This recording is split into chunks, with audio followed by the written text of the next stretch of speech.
Hi, and welcome back to Inspired Alchemy with Lizzie. This is episode 40. We have made it to 40 episodes. Now, I'm not going to lie. The episode that I want to record today, I actually have notes for because there was just this whole thing there were like all these things, and I tried to put them into a cohesive kind of thought process. And so I do have notes for the day. I normally don't. Normally I just speak, but I want to give you everything that's on my mind and not in a confusing way. Now, if you have an aversion to snakes, maybe this is not the episode for you, but I'm going to talk about snakes and alchemy. Venom and vision, the snake, the fire, and the alchemy of becoming is the episode for today. I want to explore the snake's place in the alchemical process, its shedding, its growth, its cycles of death and rebirth, and how its energy moves through us when we choose to evolve. I'm going to share the story behind my snake tattoo that I have and everything that has come in my life since then, since I got it, which was only just a few months ago. And I'm going to explain what it feels like. And I start to feel the energy just flowing within me right now. To feel that energy, the flow, and that part of me that I'm going to integrate and let burn away the layers that no longer serve me and then rise again. Growth isn't always soft. It demands honesty with ourselves and our choices and the excuses we make. And part of the excuses that I'm going to talk about are, and this might trigger some people, but I mean it in the most loving way. We use things that are supposed to be tools, like astrology, human design, enneagrams, things like that, to define who we are instead of using them as tools to help us grow and move forward. And I believe we need to stop hiding ourselves behind these things and just saying, this is who we are and who we're supposed to be based on whatever it says. So that is going to be today's episode. I'm going to try to fill every gap in as best I can. And here we go. I know I've talked about the snake before and how important it has been in my journey and my growth. And I will go over it again because I believe it was one of my first episodes where I talked about how whenever I am going to grow and whenever something significant is going to happen in my life, I would see a snake or I would find snake skin. More recently, it's not that I'm seeing them, it's the snake skin that's coming up. And it's been interesting. But snakes have always been a huge part of my life. I used to think that I was going to hate snakes after what happened to, I had a Great Dane. And unfortunately, she was bitten by a moccasin trying to save me. And that was a wake-up call for me. I didn't know back then what that wake-up call was going to be, but it was. My Great Dane passed away from complications from the venom, we believe, about 6 months after she was bitten. And when I look back on it, I wouldn't be here if it weren't for that dog. And I miss her very, very much. And when I look at my intuition before then, I wasn't seeing snakes, but there was somebody who was selling a snake pendant. And I just felt like I was really, really drawn to that pendant. I had to have it. I didn't know why. Now, as soon as I bought the pendant and it was being sent to me, my dog was bitten by a snake. And I don't blame the snake. It's nature. It's human nature for us to be afraid of things like that. But at the same time, we have to understand that these are beings of our natural world. And they are doing what they are designed to do. It just happened to be that day, I would say wrong place, wrong time, but I believe everything happens for its own reason. But I bought that pendant. I had to have it. That happened. And I never touched the pendant ever again. I never wore it. Something inside me just knew. And it's kind of been like this with snakes throughout my entire life. I've always been drawn to them. A very, they've just been a catalyst and very important in my growth. But it wasn't until a couple of years ago that I was able to understand and put it together that snakes are very closely tied to alchemy and the process of shedding, and even their venom, if you want me to get kind of nerdy into this, which I will do for a second because let's nerd out. So I have heard before that snake venom can be used as medicine, and it can be used as an anticoagulant, as a pain reliever. Anticoagulants obviously will stop the clotting of blood, and it can be used as ACE inhibitors, which actually help to treat high blood pressure and heart failure and all of that kind of stuff. So, that being said, I started to think about how the venom would move through the body as an alchemical. And I'm not saying go get bit by a snake. Please don't do that. Don't go get bit by a snake just to, no. This is all metaphoric, obviously. But for me, the venom that flows through my body that I feel from the tattoo, okay, and this is going to sound really crazy pants to some people, it helps me break free. If it helps blood clots, then for me energetically, it's me making sure that my energy is not getting clotted. It's me making sure I'm continuing to free flow. And if you think about the snake in terms of if you believe or practice tantra or kundalini or anything like that, it is the flow of energy from your spine up and down and up and down. Well, I'm not an expert on any of this. It's stuff that I'm learning. I still see that as important in terms of not allowing your energy to clot, making sure you have good energetic hygiene, making sure everything is flowing. This means not bypassing, not bypassing your emotions, not bypassing energetic stuff, not bypassing spiritually, not making excuses and saying just the way that I am. Okay. It's really getting in there, feeling that burn, and allowing yourself to fully surrender to the process of becoming. Inspired perpetual alchemy is the venom running through your veins. It is you saying, I will not allow these things to stop me. They are going to help me grow. I will integrate. I will grow. I will shed, and I will be reborn. The snake is a mirror for our own evolution.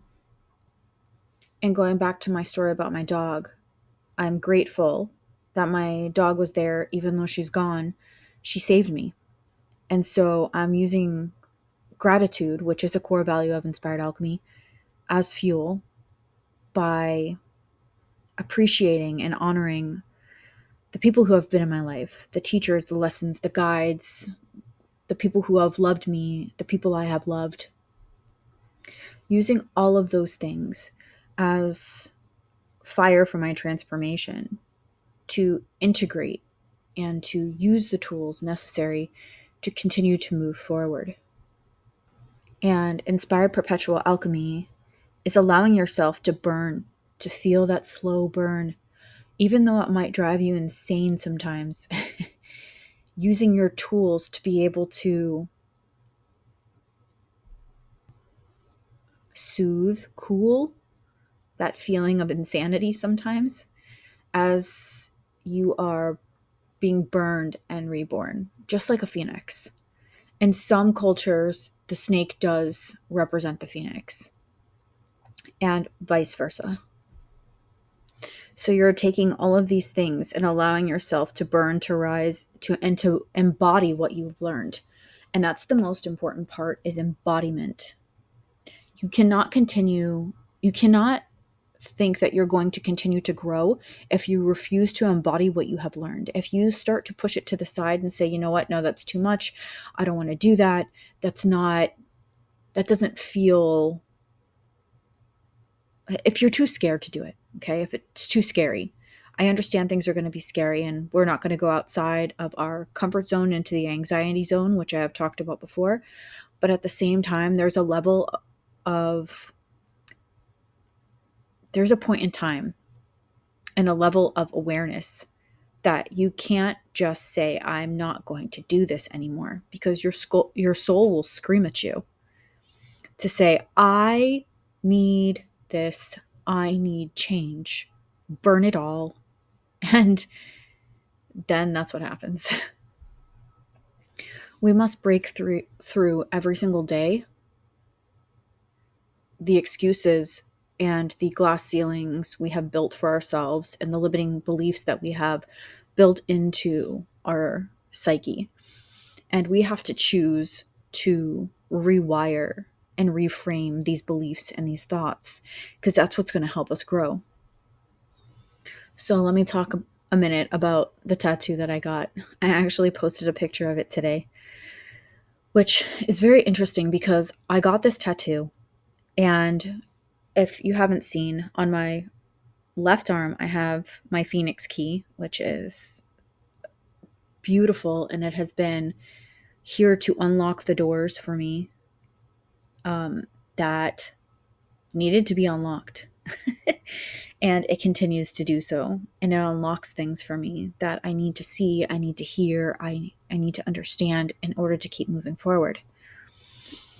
Now, the snake, on the other hand,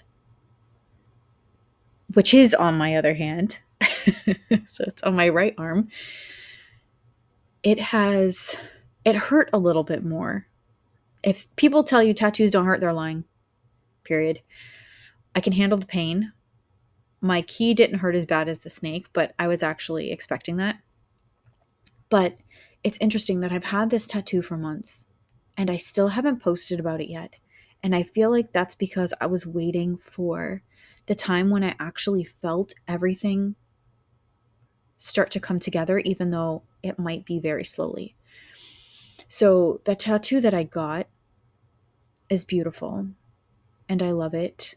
And I can't wait to add to it. But she has opened up so much for me in terms of the way that I see the world, perspectives, my ability to be vulnerable, my ability to cultivate relationships with other people from a different point of view, the energy moving within my body, the burn that's happening within it, so that I can fully become who I'm meant to be. Who is that? I don't know yet, but I'm becoming more and more her every single day. We are not separate. People like to speak about their future selves as if you're separate, but you're not, because time doesn't exist.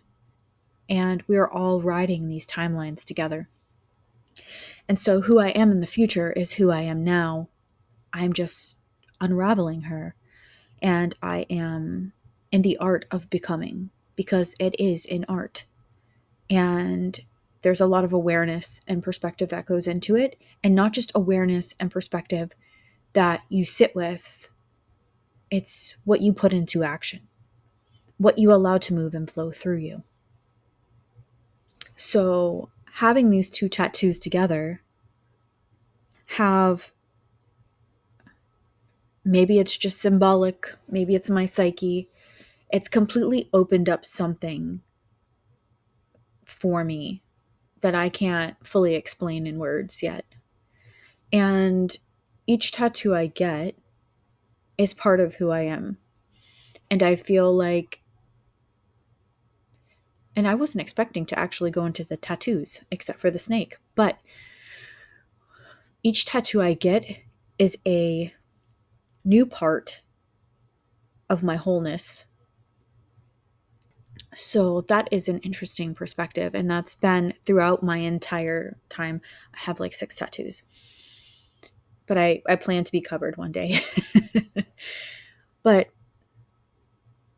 that's just a short version of the things that I wanted to talk about today.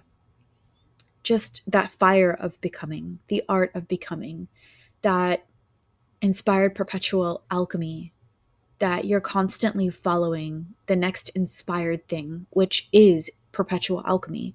It is persistent, consistent alchemy in motion. And the more that you become whole, the more you become a sanctuary for yourself. This is a time to integrate. It's not a time to bypass. It's a time to fully step into who you are meant to be. It's time to become sovereign. It's time to take back your power and stop putting the power outside of yourself. Remember, you have everything that you need to keep moving forward. And only you know what that is. Yes, you'll have guides, and yes, there will be people who will help you break free even more. But nobody's coming to save you. Nobody's coming to save me. We are here co-creating realities and helping one another. But there's no saving. That's up to us whether or not we want to do that. And for me, that's never been an option. I am very growth oriented, and my whole life I've had to save myself. And so this is nothing new for me. And while it might be scary to think that there's nobody coming to save you, it's also very empowering. And as I say this, I feel the heat within my body, because I know some people are going to take this well, and then some people are not. But it's my job to speak my truth here and to help others feel seen and heard if they feel similarly to me, or to give new perspective. Remember, you're not broken. Again, you have everything, and you've always had everything that you need to keep moving forward. It's just a choice that we have to make. Don't let society and its standards or way of being dictate how you're going to live your life. You are under no obligation to make sense to anyone. If you want to fill yourself with permanent stickers, go ahead and do that. I mean, if you want to go for a hike and look for Sasquatch, do it. If you want to go swim in the ocean and say that you're releasing emotions, do it. I'm not sure why any of those came up, but they did. So there you go. There's the weird look into my mind. So just keep going. Alchemy is messy, but it's beautiful. And this morning I just sat in so much gratitude for how, and I say tragically beautiful this all is, but it is true. Being human is just beautiful. No matter if it's tragic, no matter if it's joyful, no matter if there's happiness, every single part of being human, the complexity of it, the emotions, the feelings, physically, emotionally, spiritually, mentally, it's all just, to me, beautiful. And I see that beauty in everybody I meet or that I interact with. We are mirrors for one another. So remember, whatever you see in me or someone else is what you see in yourself. So that is today's episode. Thank you for being here for episode 40. And I tried to contain myself the best that I could. But there's a heat happening within me. And sometimes it gets a lot. But again, thank you for spending your time with me. I do not take you spending your time with me lightly. I know it's a precious resource. and we can't get it back. Keep moving, keep growing, keep creating alchemy. If you're here, you're an alchemist. And if you want to deeper dive into these things, we have the Inspired Alchemy Collective on Facebook. It's a private Facebook group full of like-minded people, and we're building community there. And I will mention Black Cathedral again because it's slowly being built. Keep on the lookout for things from there. And if you like merch for the darker soul, that kind of stuff will be coming out too, with things like what I'm talking about today. Depictions of snakes and roses and cathedrals and phoenixes and all of those things. So I am, and my team, we're working to build a sanctuary for you and your shadows where you feel seen and heard. And we are trying to build the best that we can to best serve, because that's where our hearts are at. Thank you for being here. Thank you for episode 40. Thank you for your support. I didn't know I'd get this far, but we're going to keep going. Until next time, keep creating alchemy.